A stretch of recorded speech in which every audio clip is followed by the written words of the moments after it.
Pak Bharat match के टिकटों ने श्रीलंकन क्रिकेट बोर्ड को भी थका दिया। रिवायती हरीफों का मैच 35,000 गुंजाइश वाले कोलंबो के स्टेडियम में होगा, लेकिन श्रीलंकन बोर्ड को टिकटों के लिए तकरीबन 1.25 लाख दरख्वास्तें मौसूल हो चुकी हैं। श्रीलंकन बोर्ड के जराये ने बताया कि टिकटों की तलब इतनी ज़्यादा है कि श्रीलंकन क्रिकेट बोर्ड को प्रेस रिलीज जारी करना पड़ी। बोर्ड का कहना है कि मैच के तमाम टिकट्स फरोख्त हो चुके हैं। शायकीन टिकट काउंटर्स पर आने की जहमत ना करें।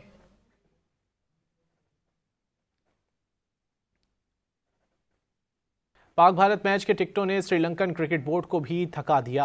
रिवायती हरीफों का मैच 35,000 गुंजाइश वाले कोलंबो के स्टेडियम में होगा, लेकिन श्रीलंकन बोर्ड को टिकटों के लिए तकरीबन 1.25 लाख दरख्वास्तें मौसूल हो चुकी हैं। श्रीलंकन बोर्ड के जराये ने बताया कि टिकटों की तलब इतनी ज़्यादा है कि श्रीलंकन क्रिकेट बोर्ड को प्रेस रिलीज जारी करना पड़ी।